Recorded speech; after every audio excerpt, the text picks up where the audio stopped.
네, 항상 제가 다녀보면 이제 제게 주어지는 시간이 한 40분에서 한 이제 길면 50분 이렇게 되는데 항상 시간이 부족해요. 그래서 오늘도 하여튼 최선을 다해서 너무 넘지 않게 하여튼 해보겠습니다. 이제 네. 네, 오늘은 제가 말라위 선교 10년이라는 이제 주제를 그 제목을 만들어 봤는데요. 옛날에는 10년이면 강산이 변한다 그러잖아요. 예. 그런데 요즘은 뭐 10년이 아니라 1년마다 한국에 가보면 1년마다 막 변하는 것 같아요. 그렇긴 하지만 10년 동안 하나님께서 인도하신 그 놀라운 일들을 다 말씀드리기에는 뭐 한 일주일을 해도 아마 모자랄 것 같고요. 그 중에 제가 기억에 남는 일만 좀 추려서 말씀을 드려보도록 하겠습니다. 먼저 로마서 1장 17절. 복음에는 하나님의 의가 나타나서 믿음으로 믿음에 이르게 하나니 기록된 바 오직 의는 믿음으로 말미암아 살리라 함과 같으니라. 아멘. 잠깐 기도하겠습니다. 하나님, 저희들의 아버지, 저희를 또 안식일을 맞아서 아버지 앞에 다 나와서 아버지 앞에 예배 드릴 수 있는 우리 마음을 주셔서 너무나 감사를 드립니다. 이 시간 믿음으로 사는 것이 무엇인가 하는 것을 증거할 때 우리 마음의 문을 모두 열어주셔서 성령께서 각자에게 하시는 음성을 잘 귀담아 들을 수 있도록 도와주시고 또 그 음성을 들을 뿐만 아니라 우리 생애에서 실천하는 우리 샬롯교회 모든 성도님들 될 수 있도록 인도하여 주옵소서. 예수님 이름으로 기도합니다. 아멘. 네, 제가 그 선교사 생활 10년을 정리하라 그러면 믿음으로 사는 삶이 아닌가 하는 그런 생각이 들었어요. 믿음으로 사는 선교사의 삶은 여러 가지 뭐 기적적인 일도 굉장히 많죠. 지금 이 1시간 동안 제가 경험한 기적에 대해서만 얘기한다 그래도 아마 시간이 모자랄 거예요. 그래서 여러분들도 아마 그동안 이제 여러 번 그 선교사들의 간증을 들으시면서 왜 선교사들에게는 기적이 많이 일어날까 하는 궁금증을 갖고 계시지 않으셨을까요? 왜 이렇게 선교사들에게는 기적이 자주 흔히 일어날까요? 네, 저는 이렇게 생각을 해봤어요. 제가 이제 이런 그 이론적인 토대를 지난번에 서부 야영회에서 그 서경화 박사님의 강의를 하루 들었는데 아, 그렇구나 하고 제가 생각을 하게 되었습니다. 그러니까 선교사는 기도 없이는 살 수 없는 그런 환경 가운데 살잖아요. 그러니까 하나님의 마음과 끊임없이 일치시키는 생애를 살 수밖에 없는 거예요. 그러니까 나를 위해서 사는 것이 아니고 다른 사람을 위해서 살다 보니까 그것을 훈련하면서 실천하면서 살다 보니까 하나님께서 이제 약속하신 것을 받을 수밖에 없는 거죠.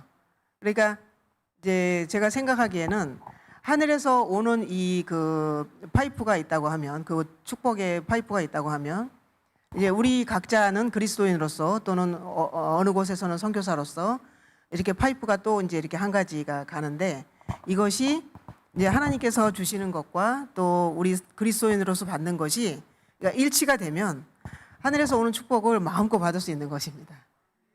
그런데 이제 그것이 예를 들어서 그 하나님의 뜻과 일치하지 않으면 그 파이프가 연결되는 대신에 이렇게 가겠죠. 그러면 하나님은 주시고 싶은데 우리는 받을 수가 없는 것이겠죠.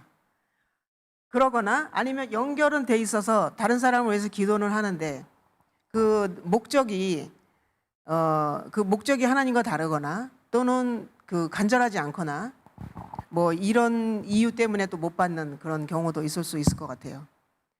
그래서 이제 10년 동안 하나님께서 인도하신 대로 정말 끊임없이 그 영혼들을 위해서 기도하고 그렇게 살 때 믿음으로 산다는 것은 그렇게 순종하는 삶이 하나님께로부터 오는 축복을 받기 위해서 끊임없이 마음을 열어놓고 이렇게 사는, 약속하신 것을 하나님께서 약속하신 것을 믿고 그대로 산다는 거잖아요. 그런데 이제 그렇게 하나님의 마음과 끊임없이 일치하기 위해서 기도하면서 살기 때문에 모든 성경은 하나님의 약속이잖아요.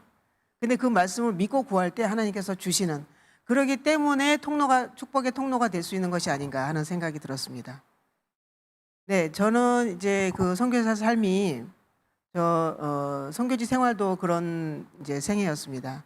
말라위라는 곳이 뭐 내일 다시 말씀드리겠지만 세계에서 가장 가난한 나라 중에 하나예요. 그러니까 지난번에 작년 제가 통계를 봤을 때는 뒤에서 세 번째인가 네 번째인가 그렇더라고요. 그 일례로 1인당 GDP가 500불이었거든요, 작년에. 근데 올해 이 경제 정치적인 그 굉장한 불안한 그 말라위 사정 때문에 올해 더 내려갔어요. 500보다 더 올라가기보다 이렇게 쿼차 디발루에이션 때문에 화차의 가치는 떨어지는데 그 GDP가 더 떨어진 거예요. 그래서 올해는 400불이래요. 그래서 195개의 나라 중에 195등이랍니다. 그러니까 저는 올해 통계는 못 봤는데 지난번 갔던 그 마운틴뷰 장로님께서 말씀을 하시더라고요. 그래서 어쨌든 그런 그 산 넘고 물 건너는 그런 험난한 생활 가운데서지만 그러나 온전히 하나님께 의지하여 헤쳐나갔을 때 하나님께서 보호하시고 인도하셨던 그런 10년이었습니다. 저는 그 선교사 생활을 하면서 하나님께서 이것이 필요하다 싶으시면 즉시로 응답하시는 경험을 참 많이 했어요. 그러니까 그 전에 선교사가 되기 전에는 저는 사람들로부터 믿음 좋은 김 집사라는 그 평판을 많이 들었음에도 불구하고 제 개인적으로는 기도 응답이 참 안 되는 사람 중에 하나였어요. 그러니까 제가 달라고 하는 건 잘 안 주시더라고요. 뭐 돈을 달라 그래도 안 주시고 뭐 그러시더라고요. 근데 선교사가 되고 나서 이제 저를 위해서 구한 게 아니고 다른 사람을 위해서 구할 때 즉시 응답하시는 경험을 참 많이 했습니다. 이제 제가 재밌는 사진. 제가 초창기에 그 선교사 생활을 할 때 날마다 1시간 그 걸어가서 이제 방문하는 1시간 또 돌아올 때 1시간 이렇게 하고 돌아다녔더니 양말이 한 2달을 안 가요. 한 달 정도 신고 나오면 저렇게 구멍이 뻥뻥 뚫리는 거예요. 이렇게 이제 생활을 했는데 그런 가운데 기적적인 일을 참 많이 경험을 했어요. 이제 간략하게만 말씀을 드리면 이분은 그 3년 동안 온 관절이 아파가지고 이제 걷지 못하던, 그러니까 제가 2015년도에 거기 말라위에서 이제 일을 시작했는데 그 해 만났던 그런 분이에요. 그 당시 68세 된 분이었는데 말라위에서는 68세면 굉장히 고령이거든요. 근데 그때 당시 제가 만났을 때 이제 그때로부터 3년 전에 그 온 몸의 관절이 마비가 돼가지고 이제 일어나지 못하고 누워만 계셨던 그런 분이었어요. 근데 제가 이제 그래서 이런 어떤 하얀 사람이 어느 날 갑자기 이 마을에 오더니 막 사람들을 막 도와주면서 한다는 소식을 듣고 이제 저를 부르신 거예요. 그래서 처음에는 이제 수치료를 했는데 잘 안 듣더라고요. 그래서 웬일인가 하고 그분의 일생을 한번 쭉 이제 여쭤보니까 그분이 그렇게 온 관절이 처음 아프게 된 건 오래됐는데 왜 그렇게 됐나, 그러니까 뭐 잘 먹어서도 아니고 너무 가난하기 때문에 뭐 설탕을 또 기름을 살 돈이 전혀 없어요. 근데 왜 그런가 그랬더니 하나님에 대한 오해로, 그러니까 이분의 그 삶이 너무나 기구했어요. 어렸을 때 결혼을 했는데 아기를 못 낳아서 이제 쫓겨나서 그 말라위에서는 아기를 못 낳는 여자는 굉장히 수치스러운 거거든요. 그다음에 아기를 낳는데 또 아들을 못 낳는다 이러면 또 우리나라의 아주 옛날처럼. 근데 이분이 이제 그런 상황인 거죠. 그래서 집으로 쫓겨났는데 이제 날 때부터 장애가 있었던 그 오빠를 돌보게 되는. 그래서 자기의 생애를 돌아볼 때 너무 그 평범하지 않고 기구하잖아요.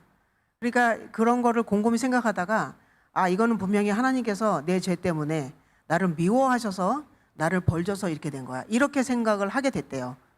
근데 그 생각이 깊어지다가 어느 날부터 관절이 아프기 시작하더니 이제 점점 퍼져서 나중에는 온 관절이 아프게 돼서 이제 3년 동안 일어나지 못하는 상태까지 된 거죠.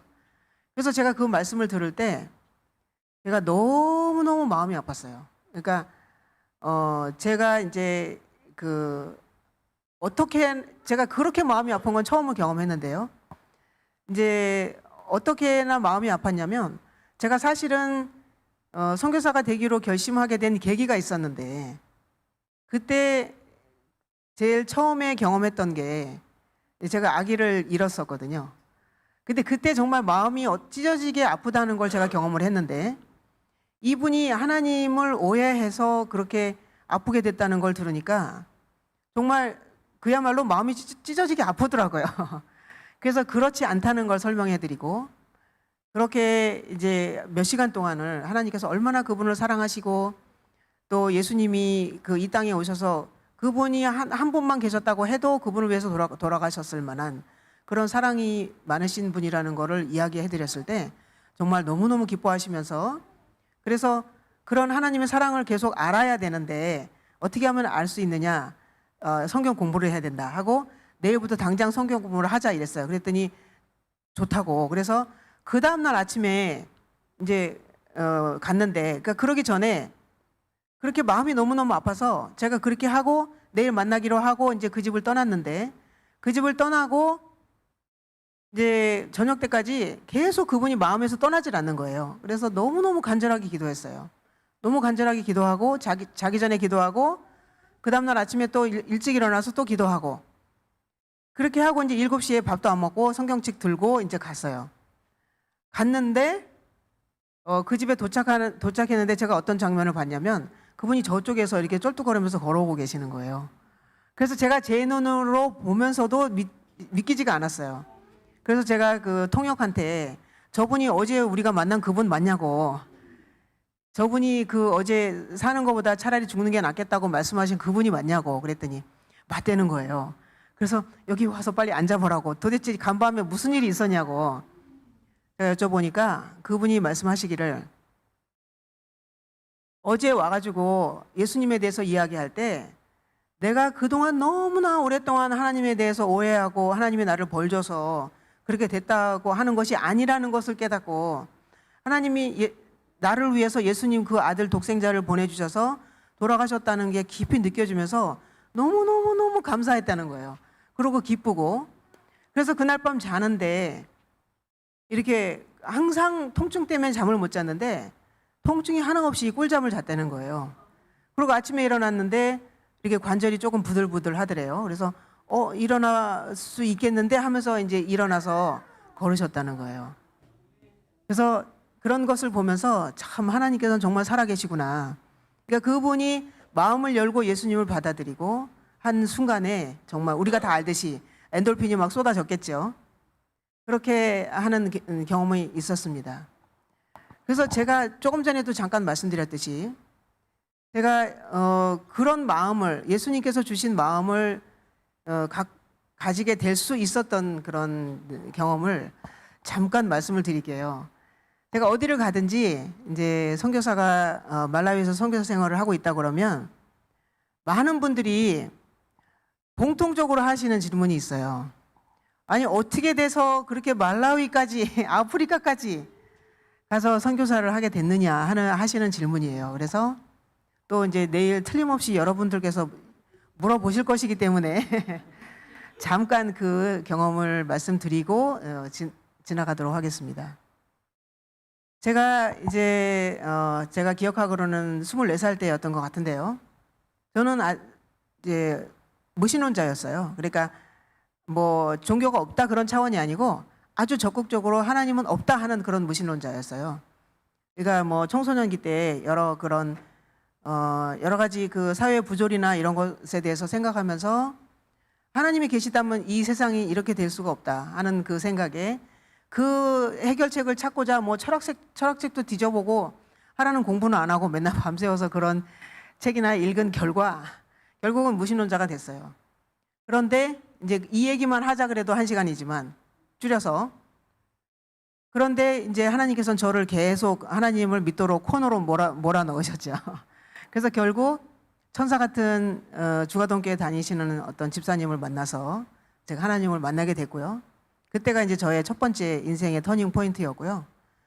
그러면서 이제 정말 열심히 하나님이 계시다는 것이 인정이 되니까 그러니까 공부를 통해서 오늘의 신앙부터 그 다니엘 계시록까지 하면서 제가 하나님이 안 계시다는 걸 부정할 수가 없었어요.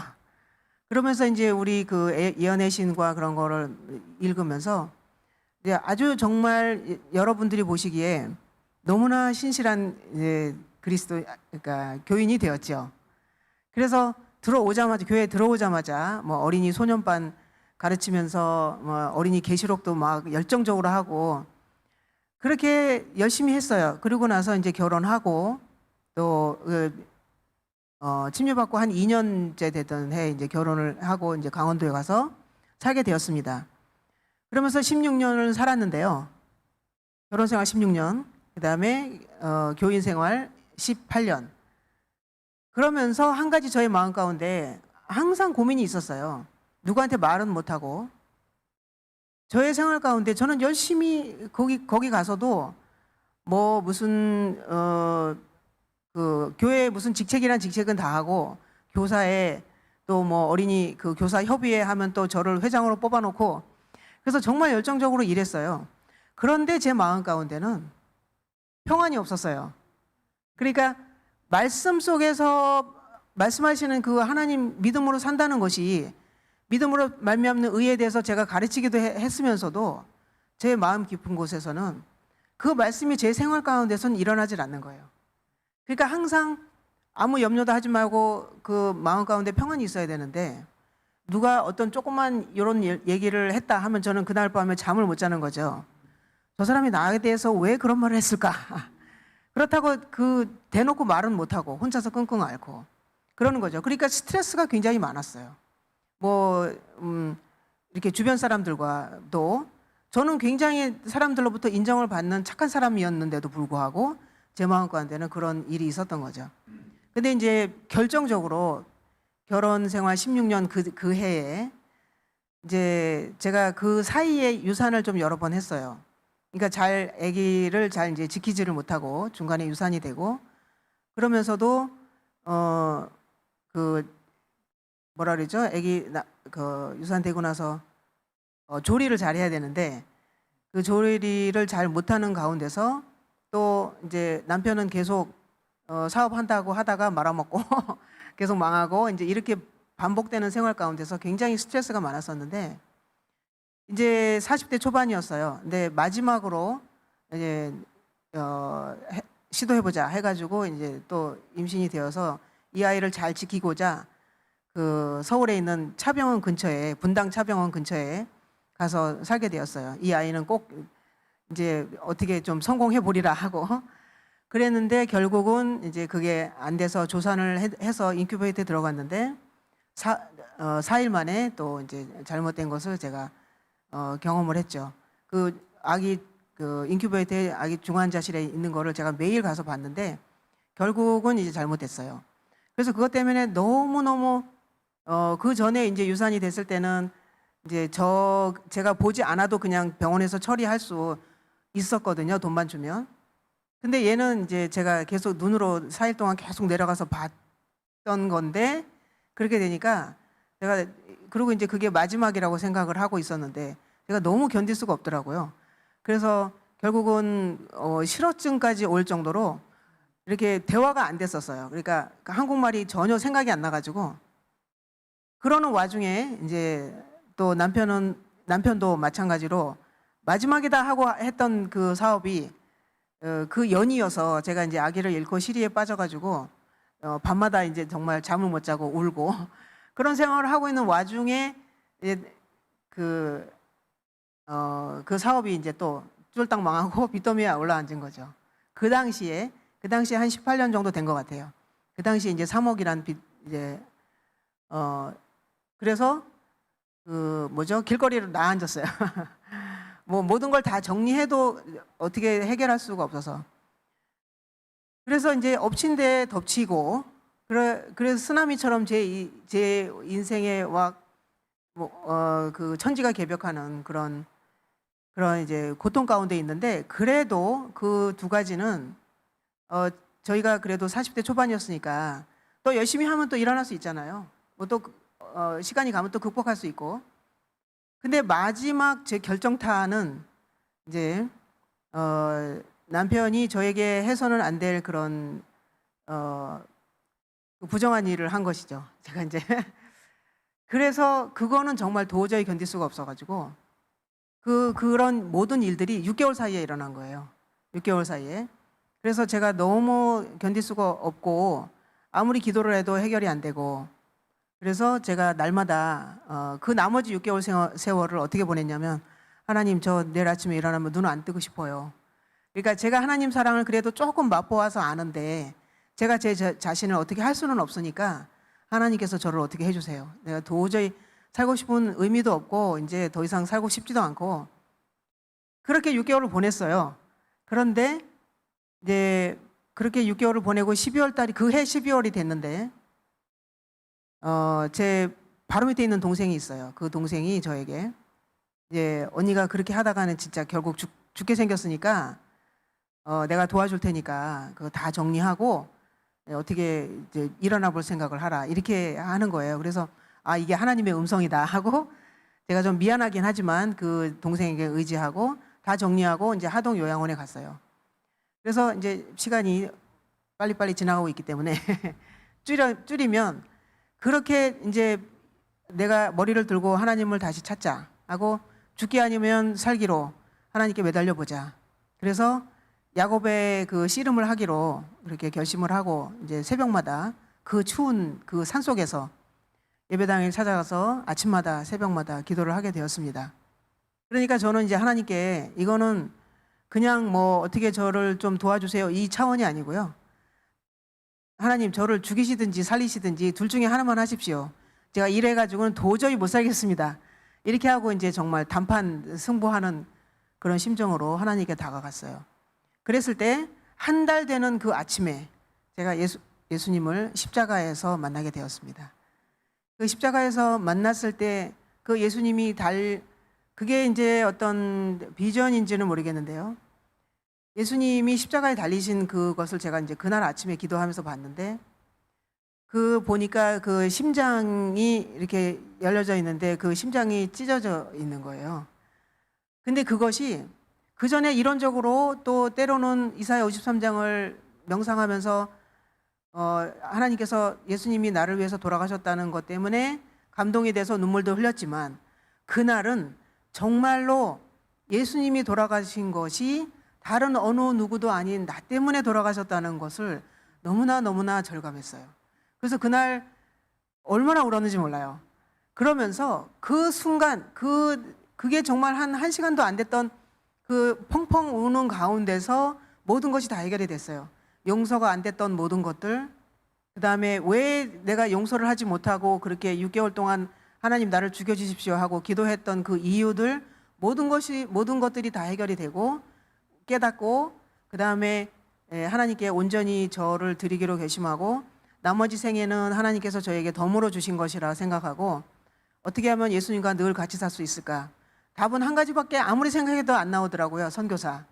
그래서 이제 하나님께 저는 기도하기를 이제 앞으로의 생애는 하나님께 선교사로서 제가 아무것도 능력도 없고 가진 것도 없지만 하나님께서 쓰실 수 있으면 쓰시기로 제가 내어드리기로 그렇게 결심을 하게 되었습니다.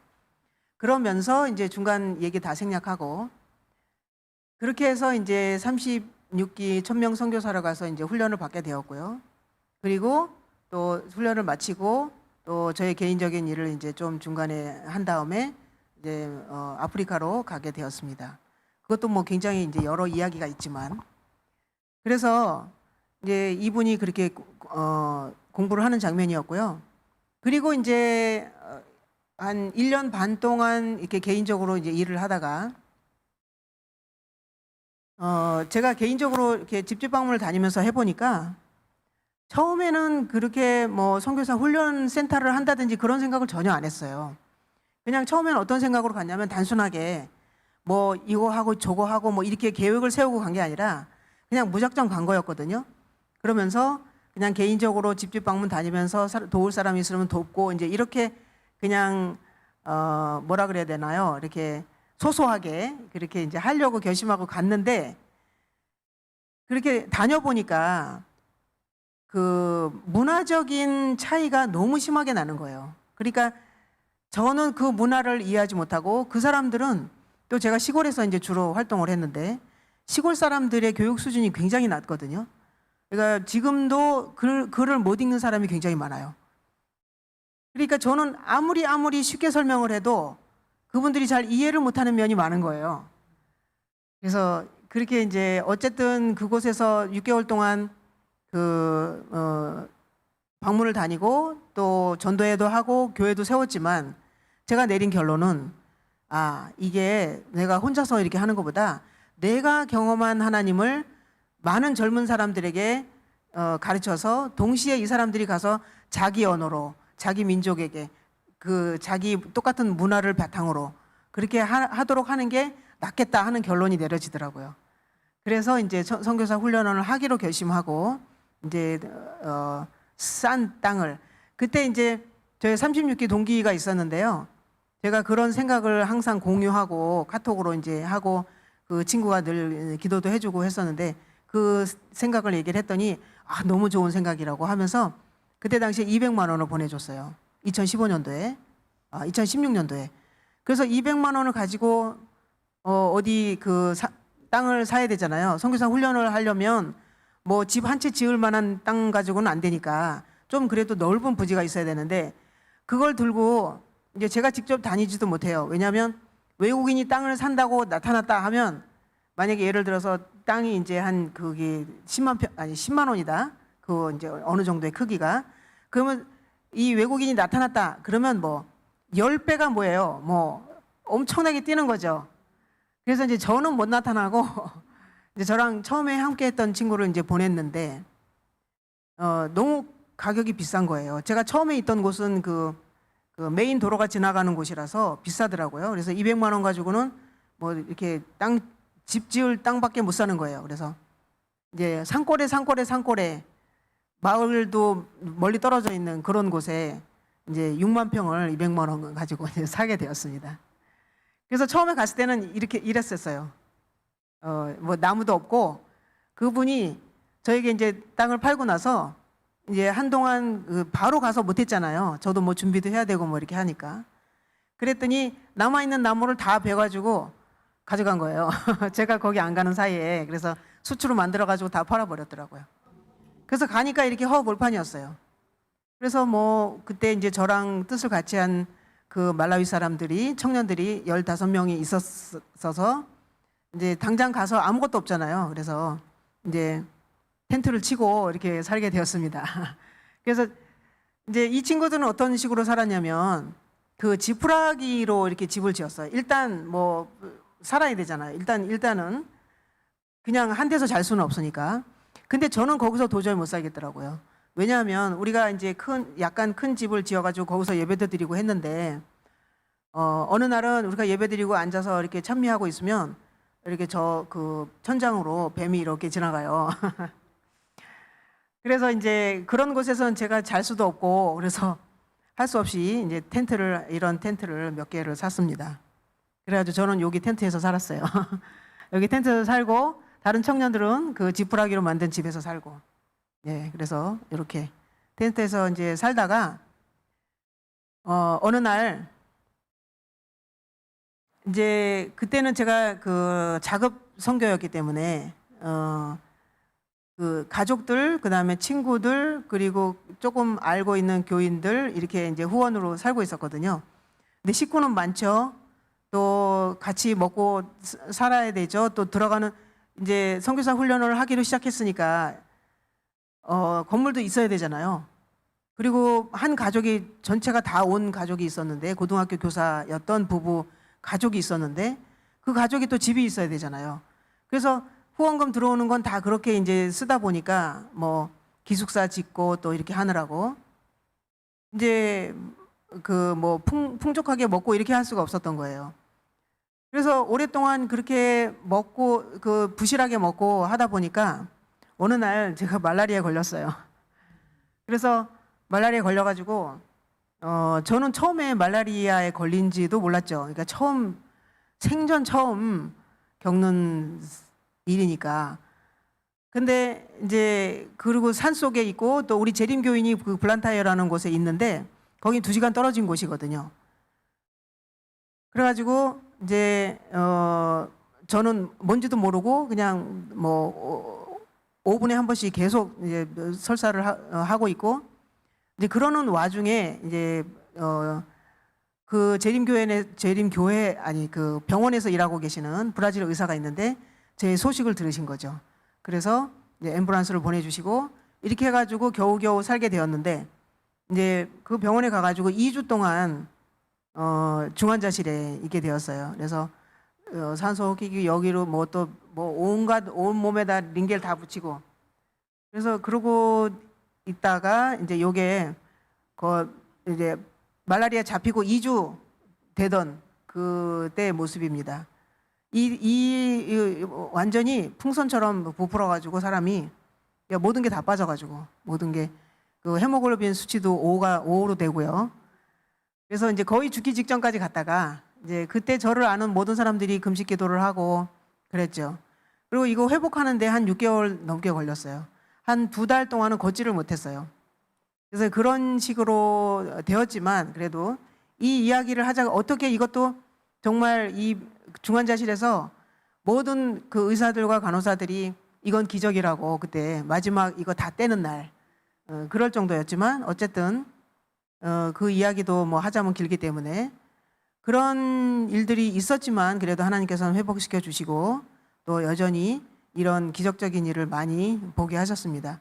이분도 급성 고혈압으로 이제 계속 토하고, 근데 이것도 스트레스로 온 거더라고요. 나중에 말을 들어보니까. 그래서 그 모든 염려를 예수님께 맡기라 했을 때 그분이 그렇게 따랐을 때 회복되는 경험. 또 이분도 이제 4년 동안 걷지 못하던 분이었는데 제가 이제 병원 여기 카테터로 이제 그 소변 주머니를 차고 계시고 고혈압에 뭐 엄청난 4년 동안 일어나지도 못하고 계셨던 분인데 저거 들고 있는 게 그 나라 찬미책이거든요. 근데 이제 제가 처방전을 아침에 일어나서 그 마당에 돗자리를 깔아놓고 그 집이 너무 허술하기 때문에 뭐 벤틸레이션도 안 되고 아무것도 안 돼요. 그래서 아침에 모든 가족이 다 모여서 찬미를 7곡을 불러라 이렇게 이제 처방을 해줬어요. 약은 그 모든 그 백약이 소용이 없었기 때문에. 그랬더니 그 다음 안식일에 왔을 때 이렇게 지팡이 짚고 교회에 왔어요. 그러면서 이제 사람들한테 찬미를 흔들면서 이게 약이라고 이게 나를 살렸다고 하시는 그런 일도 있었습니다. 여기도 굉장히 이분도 저희가 방문해서 그 예수님 이야기를 하고 그랬을 때 너무너무 기뻐하셨는데 이분도 똑같은 경험을 하신 거예요. 그날 꿀잠을 주무시고 그 다음 주부터 좋아지기 시작해서 계속 아침마다 찬미를 7곡씩 불렀을 때 저희가 안식일날 방문을 했는데 수요일쯤에서 일어나셨고 목요일쯤은 지팡이 짚고 일어나셨고 금요일에는 밭에도 한번 걸어갔다 오셨다 하더라고요. 그리고 안식일에는 이렇게 교회에 나오시고. 근데 이런 일들이 뭐 너무 많이 일어나기 때문에 이제는 뭐 이런 일들은 그냥 또 이제 일어났구나. 별로 새로운 일이 아닙니다. 그렇게 하면서 이제 선교사 훈련을 시작하게 되었고요. 여기가 이제 선교사 앞에 저랑 같이 앉아 있는 친구들이 제가 첫 번째 1년 동안 그 선교사 교사들로 훈련시킨 전부 다 초등학교, 고등학교 그 교사 출신이에요. 그 자기 직업을 다 버리고 이제 저와 뜻을 같이 해서 어쨌든 자기가 돈을 하나도 못 벌지만 그래도 하나님 정부를 위해서 봉사하기보다 내가 하나님 정부를 위해서, 그러니까 세상 정부를 위해서 봉사하기보다 이제 예수님 곧 오실 텐데 하나님 정부를 위해서 봉사하자 하고 모인 애들이에요. 그래서 이제 그 뒤에 있는 친구들은 1기 선교사 훈련시켰던 때입니다. 그때 뒤에 보이시죠? 우리가 저희가 교회를 3년 동안 지었는데요. 첫 해 기초하고 그 다음에 한국에 가서 또 여러 교회 다니면서 후원금 모금해서 가서 그 다음에 벽 세우고 그 다음에 이제 3년째에 이제 완성하고, 그래서 아직 완성이 덜 된 모습이었지만 너무나 감사하게 이곳에서 훈련시키고 이렇게 했습니다. 아주 보배 같은 친구들이죠. 네, 여기는 이제 가장 많은 선교사를 배출했던 3기. 이제 3기 중에서도 이 친구도 이제 그 훈련 받겠다고 온 선교사 중에 한 명이었는데요. 이 친구는 제가 지금도 잊지 못하는데 이 친구 얘기만 하자 그래도 1시간을 다 할 수 있어요. 이 친구가 그 귀신 들렸던 친구예요. 선교사 훈련을 받겠다고 왔는데 훈련 도중에 귀신이 들린 거죠. 그러니까 왜 그랬나 보니까 엄마가 우리 재림교인이었어요. 그런데 이 자기 딸이 이제 선교사가 되겠다고 온다고 하니까 너무너무 말렸대요. 가지 말라고. 그런데 굳이 이제 그거를 뿌리치고 온 거죠. 그러니까 이 어머니가 그 주술사, 거기는 지금도 굉장히 그런 게 성행하거든요. 그래서 뭐가지 일이 안 되면 교인이건 아니건 상관이 없어요. 그냥 가서 막 이렇게 주술을 거는 거예요. 그래서 자기 딸을 주술을 거는 거예요. 그 주술사한테 시켜가지고. 그래서 하여튼 이 친구가 어쨌든 선교사가 되겠다고 결심하고 오기는 했지만 믿음은 없었죠. 근데 이 일을 통해서 이제 제가 처음에 이 친구가 그 귀신 들린지도 저는 몰랐어요. 왜 저런 현상이 일어나는지 몰랐어요. 근데 기도하면서 하나님 이 친구를 제가 도와줄 수 있게 도와주세요. 했더니 말씀을 주시는 거예요. 그래서 그 말씀을 들고 가서 이 친구가 그 귀신이 들리면요, 그 실제적인 고통이 있어요. 그 9 귀신이 찾아왔는데 심장을 공격을 하더라는 거예요. 그러니까 내가 너를 죽이겠다 이렇게 하면서. 근데 다른 사람은 아무도 못 봐요. 그래서 이제 자기 혼자 사투를 벌이는 거죠. 근데 정말 죽을 것 같대요. 그 순간에는. 그래서 제가 이제 그 손을 붙잡고 그 친구가 이제 영어를 알아들으니까 그래서 영어로 그 말씀을 이제 주면서 예수님이 너와 함께 하신다. 그러니까 절대 두려워하지 말고 무엇이 있거든 예수님의 이름으로 물러가라 이렇게 소리를 치라. 그래서 옆에서 계속 도와줬더니 이제 그날 극복을 했어요. 근데 그걸로 극복해서 안 나타났으면 괜찮은데 그 다음에 또 나타나는 거예요. 근데 그 다음에 이제 좀 줄어가지고 7 귀신이 나타난 거예요. 9에서. 그래서 이제 또 한 번을 도와줬어요. 그리고 나서 이제 얘기를 했더니 이제 너 혼자 할 수 있겠냐. 그러니까 이 친구가 이 경험을 통해서 그 예수님을 만난 거예요. 아, 예수님이 내 옆에 계시고 내가 예수님을 믿고 붙잡으면 예수님이 나를 언제든지 도와주시는구나 하는 거를 이 2번의 경험을 통해서 깨닫게 된 거예요. 그래서 자신 있게 네, 이제는 제가 할 수 있습니다. 그러더라고요. 그러더니 이제 9에서 7, 5 이렇게 줄었어요. 그래서 마지막 하나 남을 때까지, 마지막 하나는 그 엄마였다고 하더라고요. 하나 남을 때까지 혼자서 예수님과 함께 그거를 물리친 경험을 한 거예요. 그래서 이 친구에게는 또 다른 그런 그 선천적으로 그런 그 혈압이 굉장히 이렇게 확 치솟고 그래서 이렇게 쓰러지는 병이 있었는데 그 모든 일로 인해서 그 병까지 다 없어졌어요. 그래서 이 친구가 그런 경험을 다 하고 난 다음에 내가 이제 평생 선교사가 되겠노라고 이렇게 얘기를 하더라고요. 그래서 이제 이제 이후에 결혼도 했지만 지금도 결혼해서 이제 아기 낳고 살고 있거든요. 근데 지금도 시간만 나면 집집 방문을 다니는 거예요. 그리고 그 주변에서 전도회가 있다 그러면 열일 다 제치고 그 조인 해가지고 이제 같이 다니고 굉장히 신실한 아주 친구가 되었어요. 그래서 계속해서 이제 3기, 4기, 5기, 얼마 전에 이제 6기, 제가 여기 미국에 오기 바로 직전에 6기 졸업식을 하고 왔어요. 그래서 이제 이 친구들과 함께 이렇게 해마다 전도회를 하고요. 이게 전도회 마치고 이제 침례를 받는 장면입니다. 그리고 이제 전도회를 하고 나면 이제 교회가 없는 곳에는 교회도 세우고요. 그리고 이제 이 친구들이 가서 이제 내일 말씀드리겠지만 8개월을 훈련을 받아요. 캠퍼스에서 8개월을 훈련을 받고 그다음에 10개월을 미션 필드에 가서 또 이제 훈련을 합니다. 그 봉사 활동을 하고 그다음에 1년 반 모든 것이 끝나면 돌아와서 졸업식을 하고 그다음에 이제 결정을 해요. 내가 평생 선교사가 되겠다 아니면 집으로 돌아가겠다.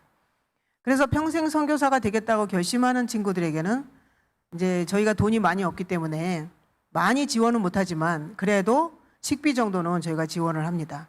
그러면 이제 그걸 가지고 자기가 이제 농사도 지으면서 한 교회를 맡아서 이렇게 계속 활동을 해요. 그래서 그렇게 해서 이제 지어진 교회들이 이렇게 있고요. 그다음에 이제 저희 교회도 이렇게 완성이 된 다음에 제일 처음에는 저희 교회 이제 어쨌든 그 청년들도 교육을 시켜야 되고 저희도 또 예배도 드려야 되기 때문에 교회를 지었거든요. 근데 처음에는 우리 모인 식구들하고 그다음에 우리 선교사들하고 이렇게만 예배를 드렸어요. 그런데 저희는 이렇게 허 몰판에 이렇게 땅을 샀기 때문에 이쪽의 마을에서 1시간 걸어와야 돼요. 그다음에 이쪽 마을에선 40분 걸어와야 되고 또 이쪽 마을에서는 또 1시간을 걸어와야 돼요. 근데 이제 저희는 그 사람들이 모이리라는 예상은 못하고 그냥 우리끼리 이제 예배를 드리고 있었거든요. 근데 이제 지금은 엄청난 어린이 그 AY가 지금 이렇게 아주 잘 되고 있고요. 그리고 지금은 교인이 한 어린이까지 해서 한 200여 명이 넘는 것 같습니다. 지금도 계속 늘어나고 있어요. 그래서 성경 공부 시간에는 그 굉장히 많은 수가 계속 성경을 공부하고 있고요. 교인이 되고자 뭐 여러 가지 그 옥수수를 받으려고 오는 사람도 있을 거예요. 네, 있겠지만 어쨌든 지금 이제 교회는 또 활발히 잘 되고 있습니다. 아까 이제 그 하나님께서 필요하시면 즉시 응답하시는 그런 경험 가운데 제일 처음에 제가 이제 말라위에 도착해서 어떤 한 마을을 지정해서 이제 6개월 동안을 거기를 계속 집집 방문을 다니고 하고 거기 그리고 나서 이제 전도회를 하고 그다음에 교회를 세운 일이 있었는데 저는 어떤 그런 그 어떤 기관에서 뭐 월급을 받는다든지 아니면 정기적으로 이렇게 서포트를 받는다든지 그런 게 아니었기 때문에 온전히 하나님께서 주시는 거에만 의존하고 이제 살고 있었는데 이제 열심히 방문을 하고 막상 전도회를 하려고 하니까 돈이 필요하잖아요. PA 시스템도 필요하고 그다음에 청년들 이제 그 전도단이 모여가지고 이제 한 2주 동안 먹고 자고 해야 될 그것도 필요하고 강사비도 필요하고 뭐 여러 가지가 필요하잖아요. 근데 이제 돈이 없잖아요. 그래서 전도회를 앞두고 이제 기도를 했어요. 하나님, 전도회 해야 되는데 돈 계산해 보니까 한 100만 원 그 당시 돈으로 100만 원이 필요한 거 아시죠? 이제 이렇게 기도하고 그랬더니 한 1시간 정도도 안 지났는데 이제 어떤 분이 문자를 보내셨어요. 선교사님 안녕하세요. 그래서 제가 깜짝 놀랐어요. 그분이 그때 그 대만의 PMM 선교사로 가 계시던 그냥 안면만 이렇게 알고 있었던 그런 안면만 있는 그런 분이었는데 갑자기 연락이 오셔서 아이고 선교사님 웬일이세요? 그랬더니 선교사님 제가 좀 돈을 좀 보내려고 하는데 그래서 제가 아이고 하나님이 하셨구나. 그래서 이제 아이고 아니 어쩐 일로 그런 생각을 하셨어요. 이제 제가 그랬더니 그날 아침에 계속 기도를 하는데 저 김갑수 선교사한테 돈을 보내야 되겠다. 계속 그 생각이 들더래요. 그래서 이제 보내야 되겠다고. 그래서 아이고 감사합니다 하고 제가 얼마를 보냈는지 물어보지도 않았어요. 그리고 이제 은행에 가서 보니까 100만 원 보내셨더라고요. 그래서 이제 그 100만 원 가지고 전도회 잘 하고 그리고 이제 그때 당시에 한 80 몇 명 이렇게 침례를 받았습니다. 그리고 거기서 이제 교회도 또 세우게 되고 이제 그렇게 했기 때문에 그런 하나님께서 계속 그런 훈련을 시키셨어요. 그렇게 제가 거기서 그 가장 가난한 이 세상에서 가장 가난한 나라에서 그것도 시골에서 제가 당장 돈이 떨어지면 누구한테 가겠어요. 그 모두가 다 가난한 사람인데 심지어는 거기 그 나라 사람들은 얼마나 그 사상이 자기네가 가난하고 하도 원조를 받는 데 익숙하다 보니까 그 도시에서 돈 잘 버는 사람들도 당신이 나보다 낫다 이렇게 얘기를 해요. 저보고. 제가 가난한 선교사라고 얘기하면 그래도 선교사 월급이 나보다 나을 거야 이렇게 얘기를 하는 거예요. 그래서 나도 도움이 필요한 사람이야 그래요. 자기 그 부부가 같이 일을 하고 둘 다 차가 있고 자기 집에서 살면서 그런 얘기를 해요. 저는 차도 없고 자전거도 없고 오토바이도 없고 맨날 걸어서 다니는 사람인데 그런데 이제 그렇게 하는 와중에 이제 그 하나님께서는 아무데도 주변에 제가 아무데도 의지할 데가 없기 때문에 하나님께서는 이제 나만 봐라. 내가 다 해결해 줄 테니까. 그래서 그렇게 이제 살아오다 보니까 이제는 뭐 돈이 좀 필요하다 그러면 이제 만약에 그게 금액이 큰 거면 이제 제일 처음에 어떡하지? 이건 좀 큰 금액인데 할 수 있을까? 뭐 이런 생각이 들지만 그건 이제 순간 뭐 하나님 계시는데 그렇게 하고 기도하면 하나님께서는 어떤 방법으로든지 해서 보내주십니다. 그러니까 저는 이것이 하나님의 뜻인가만 물으면 돼요. 그래서 이제 마지막 이야기입니다. 여기가 이제 그 뒤에 보이는 것이 교회예요. 이제 지푸라기 교회가 이렇게 생겼어요. 이게 어디냐면 그 말라위는 영국령이었어요. 오랫동안 400년 넘게. 그 이제 1964년에 독립을 했는데 그 영국령이었기 때문에 기독교 문화가 아주 저변에 자리 잡고는 있죠. 그래서 한 80% 정도는 기독교를 가지고 있어요. 그러니까 그 천주교가 제일 1위긴 하지만 천주교 1위, 그다음에 2위는 장로교, 그다음에 우리 교세가 3위예요. 그래도 굉장히 큰 교세죠. 그럴지라도 이제 너무 그 교육 수준이 낮기 때문에 지금도 뭐 미시는 뭐 아주 그냥 생활화가 돼 있죠. 그래서 무슨 일만 있으면 그 사람들한테 가서 물으러 가고 그래요. 그런데 이제 나머지 15%는 인구의 15%는 모슬림이에요. 네, 모슬림인데 말라위에 보면 그 지도가 이렇게 길게 생겼거든요. 우리나라처럼. 근데 남북으로 이렇게 길게 생겼어요. 그런데 거기 거의 뭐 한 4분의 1, 5분의 1 정도의 굉장히 큰 호수가 있어요. 세계 10대 호수라고 하더라고요. 그 말라위 호수인데 그 주변으로 많은 무슬림 인구가 살아요. 거기서 이제 쌀농사를 짓고 이렇게 하고 살아요. 근데 무슬림이 여러분들 무슬림 만나보셨어요? 저는 태어나서 한 번도 무슬림을 만나본 적이 없어요. 그래서 뉴스로 맨날 듣는 것은 무슬림 하면 뭐 무슨 생각 드세요? 테러리스트. 저도 그랬어요. 그래서 아유 무섭다. 그리고 뭐 자기 종교를 그 가족 중에라도 만약에 이제 기독교로 전향한다 이러면 뭐 죽이기도 하고 막 그러잖아요. 그래서 무서운 사람들이다. 뭐 이런 생각만 하고 있어서 무슬림 지역으로는 뭐 갈 생각도 못 하고 선교사도 보낼 생각도 안 했고, 그런데 이제 어느 날 그러니까 한 4년 정도 된 것 같은데요. 그 지역에서 선교사들 좀 보내주십시오 하는 요청이 들어왔어요. 그래서 요청이 들어왔는데 아유 저는 무서워서 못 가요 이럴 수는 없잖아요.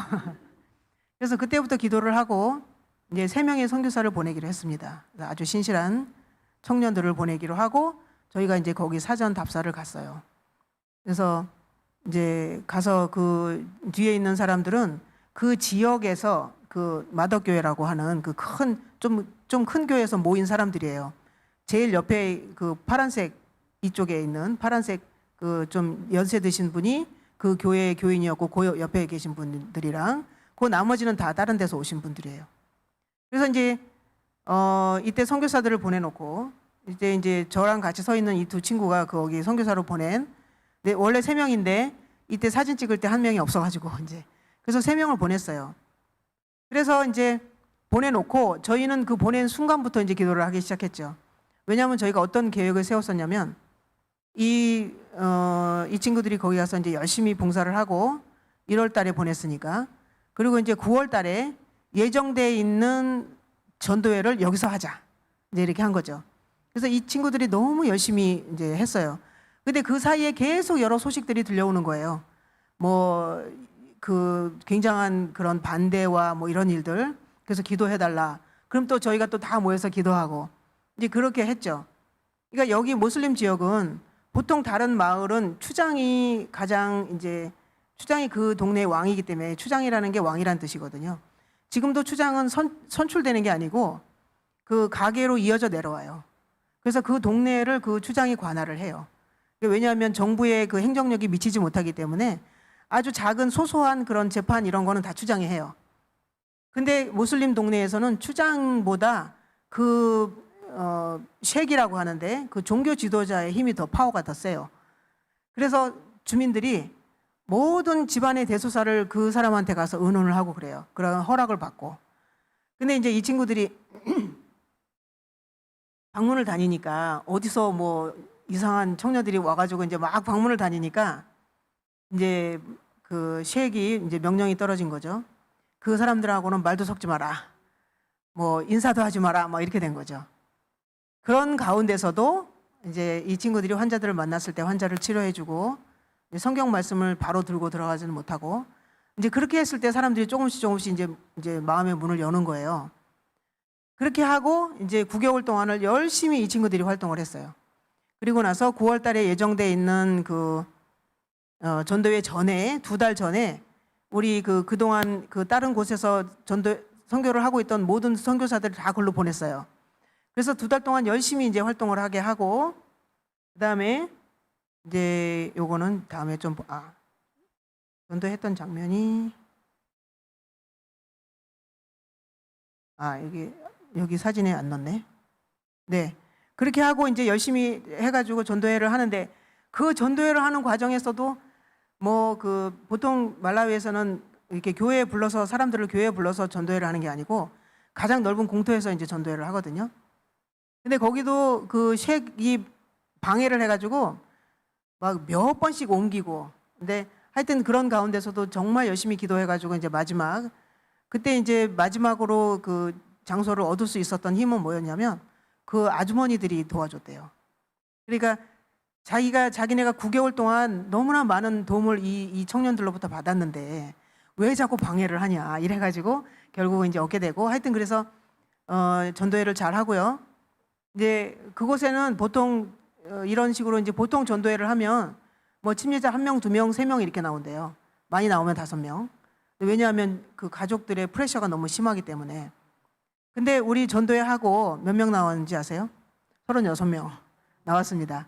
그래서 마지막 전도회 마지막 날 그 목사님이, 그 지구 목사님이요, 이제 공부하고 계셨는데 특별히 오셔가지고, 아니 이 청년들이 무슨 짓을 했길래 이런 놀라운 일이 벌어졌냐 이렇게 막 말씀을 하셨어요. 하여튼 그래서 이제 처음에 이 교회를 방문하고 나서 제가 이제 기도를 했죠. 이곳은 너무 특별한 곳이기 때문에 하나님, 교회가 있어야 되겠습니다. 그리고 이제 기도를 했어요. 기도를 했더니 어느 날 저기 한국의 그 호남 앞에 평신도가 이제 그 목회자 없는 교회, 그분들의 협의회가 있어요. 그 협의회에서 어느 날 저는 일면식도 없고 그냥, 그런데 어느 날 저에게 연락이 왔어요. 선교사님, 교회 하나 지으실랍니까? 아멘. 안 그래도 지금 교회가 필요한데 감사합니다. 이렇게 하고 이제 교회를 전도회 끝나자마자 교회를 이제 짓기 시작했어요. 그게 이제 이런 교회로 멋지게 탄생이 되었습니다. 지금은 제가 참 게을러가지고 페인트 잘 칠하고 한 게 있는데 그 사진을 제가 못 찾아가지고, 그리고 이제 교회를 짓고 그다음에 선교사 사택도 옆에다 짓고, 그래서 교회를 돌보고 이렇게 하도록, 그래서 이제 선교사 사택도 짓고 하는데 처음에 물어봤을 때 거기에 물이 있냐 그랬더니 물이 있대요. 그래서 저는 물이 있는 줄 알고 이제 교회도 짓고 선교사 사택도 짓고 있었는데, 나중에 가보니까 그 있다고 하는 물이 이렇게 웅덩이가 이렇게 깊게 파지는 데가 있거든요. 거기에서 사람들이 거기로 내려가지도 못해요. 가팔라서.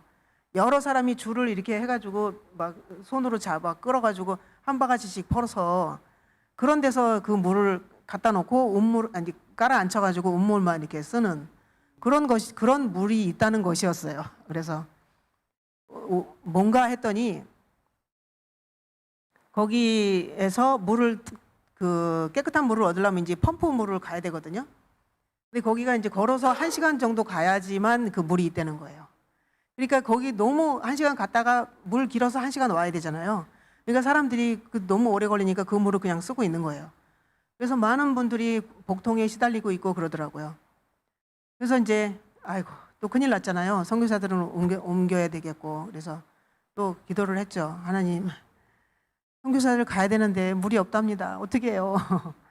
그랬더니 또 이제 어느 날 저기 그 열바린다 교회에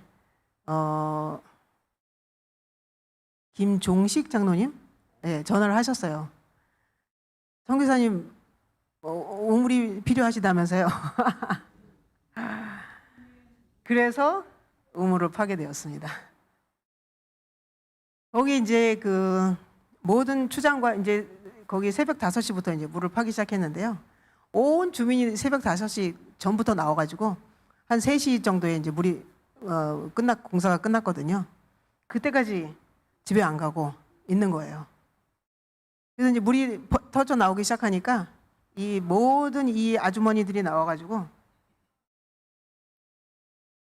네, 소리는 안 들리는데, 네, 물을 다 뒤집어 쓰고 노래를 하고, 그때 이제 뭐 인터뷰한 장면도 있고 다 있는데, 그 추장님도 그렇고 뭐 너무 좋아가지고, 그래서 이제 그 이후에 이렇게 옥수수 나누기도 하고요.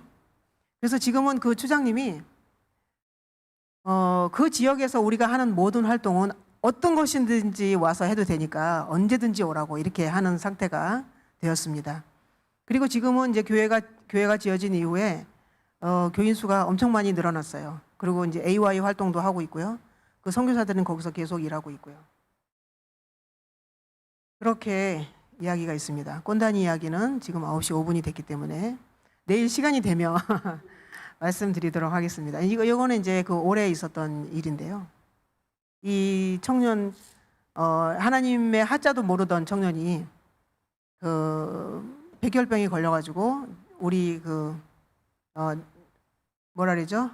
천연 치료센터, 내추럴 힐링 센터가 있는데 거기 와서 하나님을 알게 되고 2주 만에 모든 통증이 사라지고 고등학생이었는데 아주 이 친구의 운명도 기구해요. 그러니까 왜 그런 일이 생겼냐면 에이즈 때문에 그래요.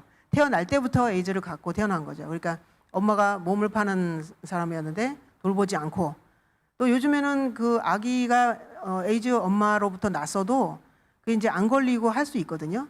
근데 이 엄마가 너무 무지해가지고 그냥 태어나고 그 다음에 버려두고 정말 혼자서 크는 거죠.